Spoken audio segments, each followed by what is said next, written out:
DogDay is still alive in Chapter 3 of Poppy Playtime, and in this video, I'm gonna lay out my theory on why I think he survived the gnarly attacks of the smiling critters, and why I'm 100% sure that DogDay will show up in Poppy Playtime Chapter 4. So without further ado, let's just dive into the theory on why I think DogDay actually made it through that wicked attack. So we all know in Chapter 3, when you meet DogDay in the playhouse, he, of course, hangs up the phone, and then, he talks about himself as a savior, until a whole bunch of little biting critters break into him and presumably take over. But unfortunately, at this point, we don't really know what they were actually up to and what their goal was by getting inside DogDay. They could have, of course, just taken him over, turned him into a puppet and walk around.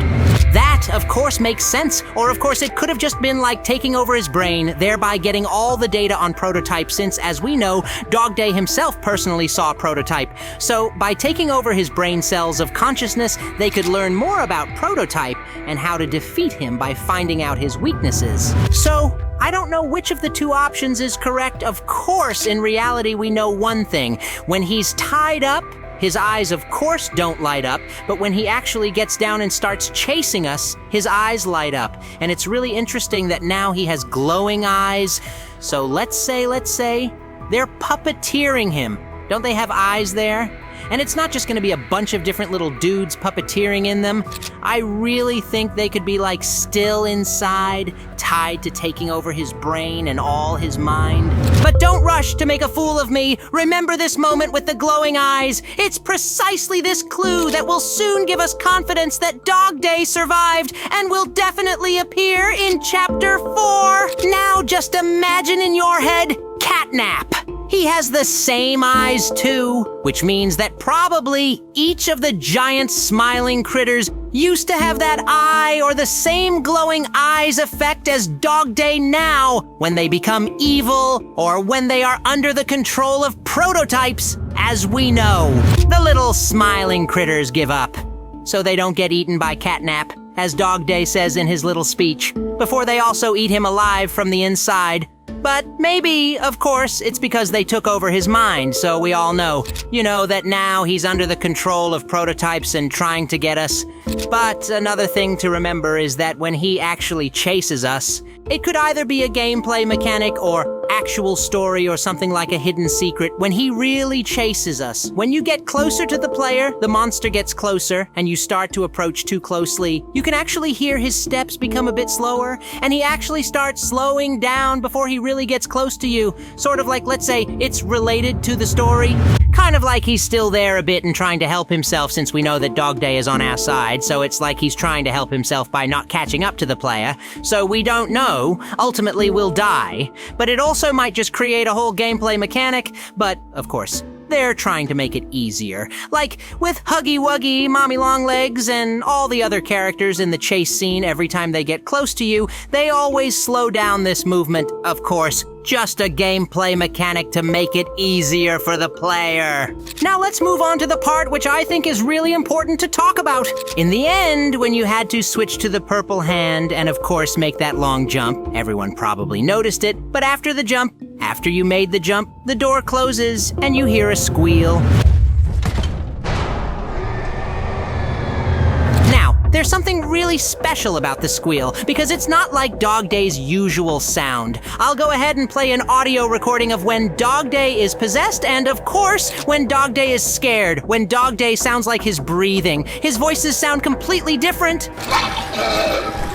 As you guys see, they sound totally different. One is all growling, as if he's underwater, as if he knows he's bugging out because he's possessed and all that. But when it, of course, closes, you can hear a loud squeal. And we know that DogDay ran to the door when it closed, so any DogDay could have really hit his head on the door and maybe got trapped in it again.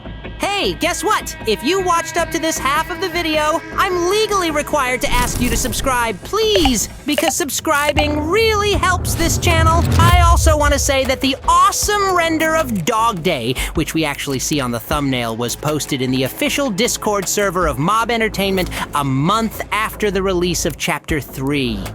Doesn't that hint that DogDay survived after being attacked by the smiling creatures? No more beating around the bush. Let's just get back to the video and see. These cries could have been the little smiling creatures rejecting their body and maybe leaving it there. So we hear a cry that's not DogDay's own cry, but probably a cry of a smiling creature the moment they left DogDay's body.